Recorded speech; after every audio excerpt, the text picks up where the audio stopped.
అసెంబ్లీకి ఇక్కడ వార్త వచ్చింది చూడండి. అసెంబ్లీకి కేసీఆర్. ఒక ఆయనేమో ఆశ్చర్యార్థకం పెట్టిండు, వస్తారట అని ఆశ్చర్యం. ఒక ఆయనేమో వస్తాడట అని క్వశ్చన్ మార్క్ పెట్టిండు, వస్తాడో రాడో అని. పేపర్లలో అట్లా రాసుకుంటూ వచ్చారు. అసెంబ్లీకి కేసీఆర్ నేను ఒక మీటింగ్ పెట్టిండు ఆ పార్టీ నాయకులతో. పాలమూరు రంగారెడ్డి అంశం పైన పోరుబాట, భారీ బహిరంగ సభ పెడతారట. పార్టీ నేతల సమావేశంలో బీఆర్ఎస్ అధినేత స్పష్టీకరణ. మీరు ఇప్పుడు పాలమూరు రంగారెడ్డి అంటే కృష్ణా జలాలకు సంబంధించిన విషయం ఇది. మీరు కేసీఆర్కి అసలు ఈ పాయింట్లో ఈ విషయంలో మాట్లాడే కనీస అర్హత 1% కూడా లేదు. 1% అంటే 1% కూడా లేదు. పాలమూరు రంగారెడ్డి అంశం పైన పోరుబాట పట్టి భారీ బహిరంగ సభ పెడతారట. అసెంబ్లీలో అధికార పక్షాన్ని చీల్చి చెండాడతారట. పార్టీ నేతల సమావేశంలో బీఆర్ఎస్ అధినేత స్పష్టీకరణ. మరి ఒక ముక్క మాట్లాడితే మీడియాకి రిలీజ్ చేయొచ్చు కదా, వీడియోని ఏదో ఒకటి. ఆయన ఏమన్నాడో ఏం చెప్పిండో ఇదంతా ఒక లీక్డ్ వార్త.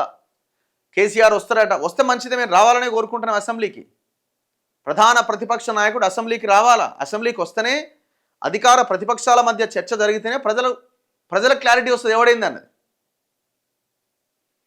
అసెంబ్లీకి హాజరు కావాలని బీఆర్ఎస్ అధినేత ప్రతిపక్ష నాయకుడు కేసీఆర్ నిర్ణయించినట్టు సమాచారం. ఈ నెల 29వ తేదీన ప్రారంభమయ్యే, అంటే రేపు మండే రోజున, సోమవారం రోజున ప్రారంభమయ్యే సమావేశాలకు తాను వస్తానని, అధికార పక్షం ఎలాంటి ఎజెండా ఖరారు చేస్తుందో చూసి ముందుకు వెళదామని పేర్కొన్నాడు. అంటే ఎజెండాను చూసి అవన్నీ లెక్కలేసుకొని మళ్ళీ తెల్లారి రావాలన్నా వద్దా అని ఆలోచిస్తావా? పార్టీ నాయకులతో కేసీఆర్ శుక్రవారం సాయంత్రం ఎర్రవల్లిలోని ఫామ్ హౌస్లో సమావేశమయ్యారు. అసెంబ్లీ సమావేశాల్లో పార్టీ పరంగా అనుసరించే వ్యూహంపై నేతలకు దిశానిర్దేశం చేశారు.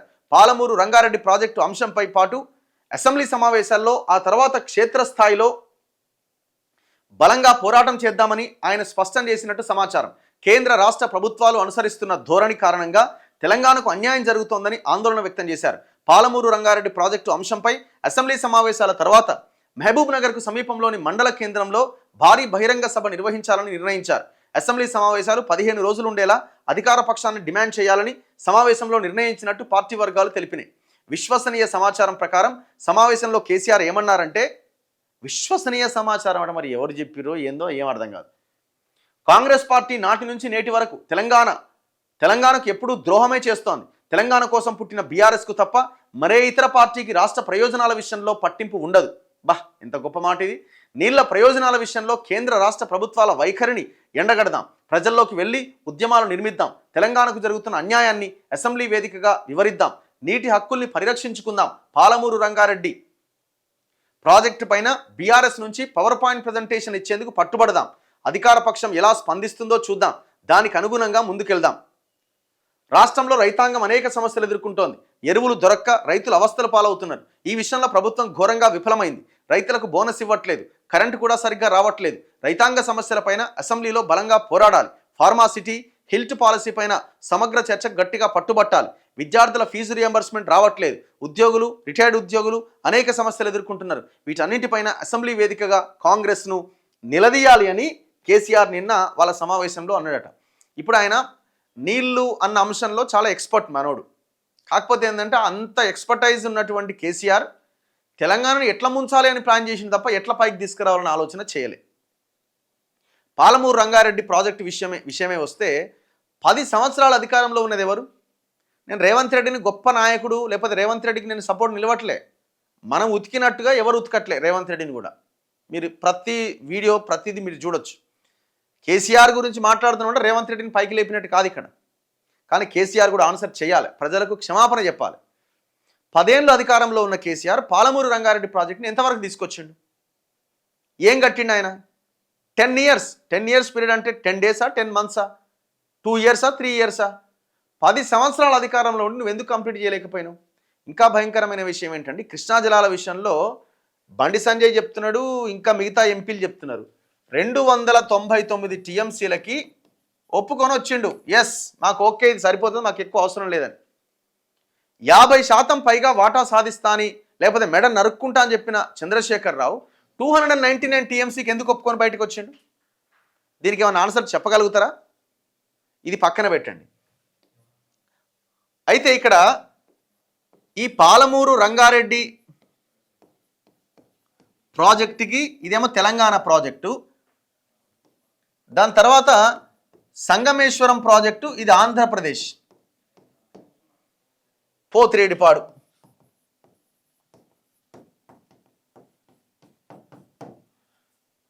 ఇప్పుడు ఈ రెండింటికి, పాలమూరు రంగారెడ్డికి సంగమేశ్వరానికి కేసీఆర్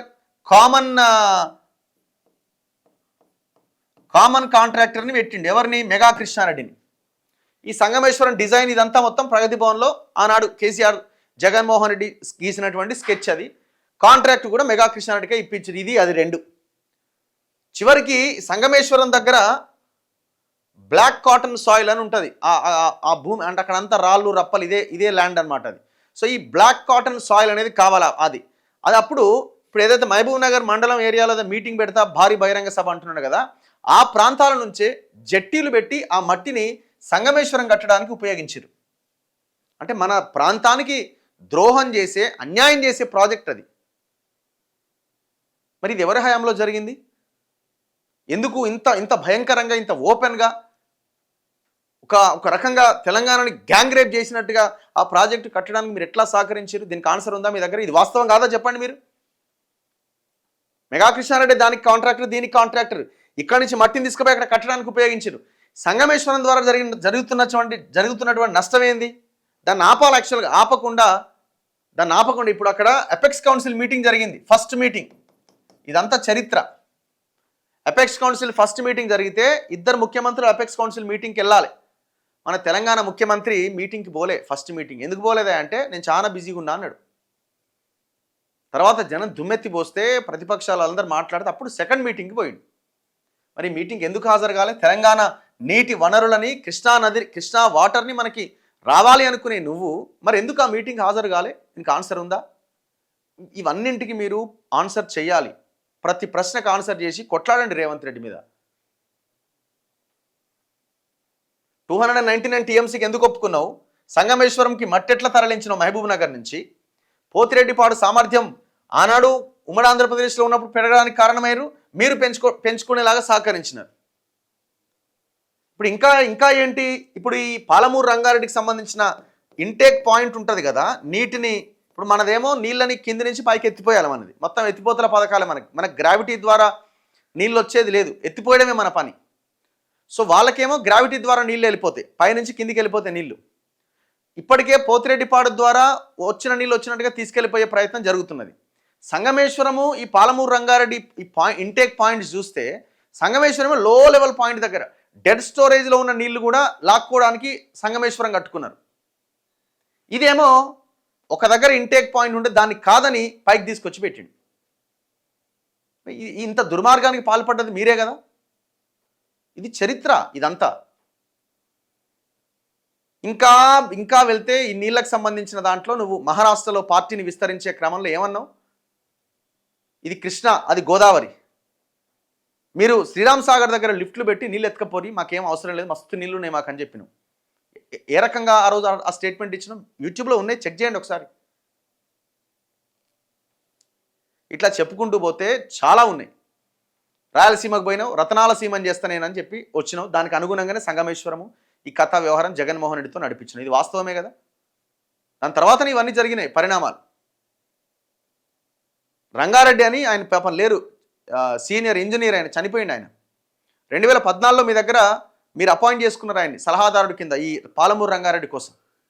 2014 నుంచి 2018 దాకా పనిచేసింది ఆయన. తర్వాత రీసెంట్గా చనిపోయింది 2 years బ్యాక్.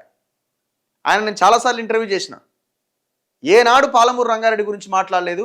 2018 దాకా మొత్తం కాళేశ్వరం అని దాని మీదనే పడ్డాడు. ఇక ఈయన చేయనట్టుండని చెప్పి నేను బయటకు వచ్చినాను, ఆయన నా ఇంటర్వ్యూలో చెప్పడం జరిగింది.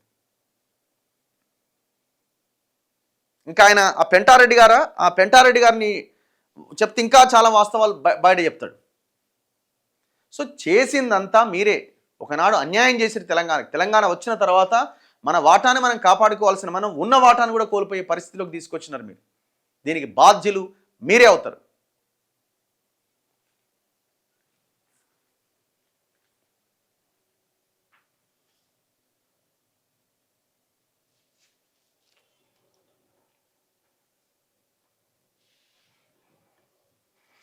చలో నెక్స్ట్ మిగతా వార్తల్లో, ఇప్పుడు అసెంబ్లీకి రావాలి, కొట్లాడాలనే మేము కోరుకుంటున్నాం. ఇప్పుడు ఎట్లుంటుంది అసెంబ్లీలో అధికార పక్షం ప్రతిపక్షం, అధికార పక్షానికి అనుగుణంగానే స్పీకర్ వీళ్ళందరూ ఉంటారు. సో కాబట్టి కొంత టీజ్ చేస్తారు, మిమ్మల్ని భరించాలి, తప్పదు. ఎందుకంటే మీరు అధికారంలో ఉన్నప్పుడు కూడా గదే పని చేసిరు కదా. ఈటల రాజేందర్ లాంటి వాళ్ళని అసలు అసెంబ్లీలోకి అసలు కనీసం ఉప ఎన్నికల్లో గెలిచి అసెంబ్లీలోకి అడుగు పెట్టగానే సస్పెండ్ చేసినాను. అంటే ఆయన ఫేస్ చేయలేకపోయాను. మరి ఇంత అహంకారంగా ఆనాడు వ్యవహరించినప్పుడు వీళ్ళు కూడా మీ మీ మీ తాను ముక్కలే కాబట్టి వీళ్ళు కూడా అట్లనే బిహేవ్ చేస్తారు. అన్నింటిని భరించాలి, ప్రజల కోసం నిలబడాలి. మీరు చేసిన తప్పులను వాళ్ళు ఎత్తి చూపుతున్నప్పుడు, క్వశ్చన్ చేసినప్పుడు ఆన్సర్ చేయాలి ఖచ్చితంగా.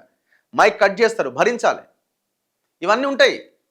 మనం ఎట్లట్లా చేస్తారని అన్నా కూడా వాళ్ళు చేసేది వాళ్ళు చేస్తారు. సో కాబట్టి ఇవన్నింటిని భరించి అసెంబ్లీలో కూర్చొని నిలబడి, అవసరమైతే ఇంకా ప్రభుత్వాన్ని దీని మీద ఇంకొక 10 గంటలు చర్చించాలి అని పట్టుబట్టి మీరు ప్రధాన ప్రతిపక్ష నాయకుడు అని నిరూపించుకోవాలి. అప్పుడు మళ్ళీ అధికారంలోకి రావడానికి అవకాశం ఉంటుంది. ఇవేం చేయకుండా ఇంట్లోనే ఉండి వాడు ఓడిపోతే వాడు బలహీనుడైతే నేను బలవంతుణ్ణి అని అనుకుంటే ఎట్లా? నీ బలం ఏందో నువ్వు నిరూపించుకోవాలి. కానీ అవతలోడి బలహీనతల మీద నువ్వు గెలిచేదేంది? రేవంత్ రెడ్డి గెలిచింది కూడా అట్లనే, ఆయన బలం మీద గెలవలే. కేసీఆర్ బలహీనతల మీద రేవంత్ రెడ్డి గెలిచిండు. ఇప్పుడు కేసీఆర్ అనుకుంటున్నాడు రేవంత్ రెడ్డి పని అయిపోయింది, నేనే గెలుస్తాను.